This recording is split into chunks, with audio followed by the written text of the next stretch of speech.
Oseni of Arise TV is one of the most controversial journalists in the world. Some of you that know this man know that always they knock these politicians a question that at the end of the day they will pick a fight. How about don't knock Magnus Abe a question that he's not ready to answer him, and he's now fighting everybody, making them to look as if they are enemy. Just listen to the question that Oseni asked Magnus Abe. Rufai, just calm down. I don't have to prove anything to you. Your position on this matter is known. And what I want to say to you people is that it is important. Yes, it's true.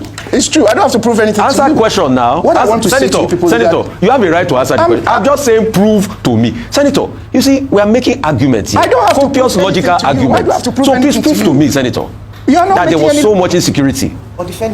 Defend your statement that there was so much insecurity. You said it before. Defend it. Excuse me. Yes, sir. Listen. I don't have to prove anything to you.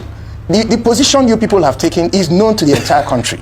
But all national crisis in Rivers State, and the Supreme Court, which is the statutory arm of government, constitutionally responsible to look into the issues were submitted before them, and they looked into the issues and condemned it and said parties should go back and rectify. And parties actually went back to rectify.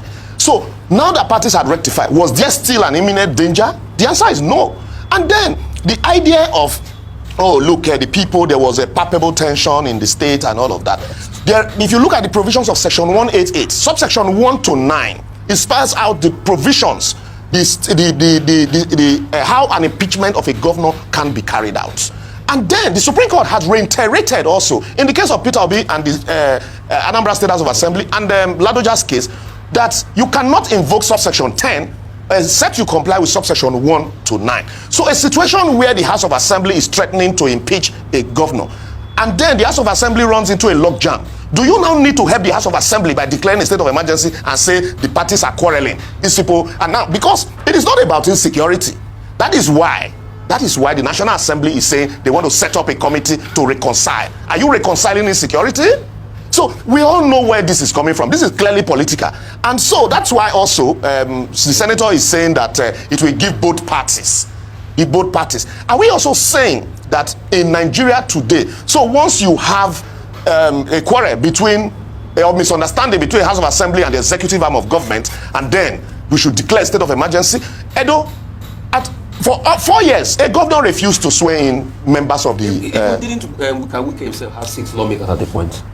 I don't even want to go there now. In Edo, the governor refused to swear in about 11 or 14 lawmakers. Yeah. The matter was submitted to the court, even though the court spent 4 years and it moved between 9 judges and it was never heard. A state of emergency was not declared in Edo. In fact, the roof of, while I'm not encouraging removal or destruction of a state house of assembly like Fubara did, which is condemnable, but a state of emergency was not declared. In the Northeast, as I speak, people are using ransom to do TikTok. That is clear danger and threat to our national security and peace. Farmers cannot go to farm. These places, there is no state of emergency in these places. You have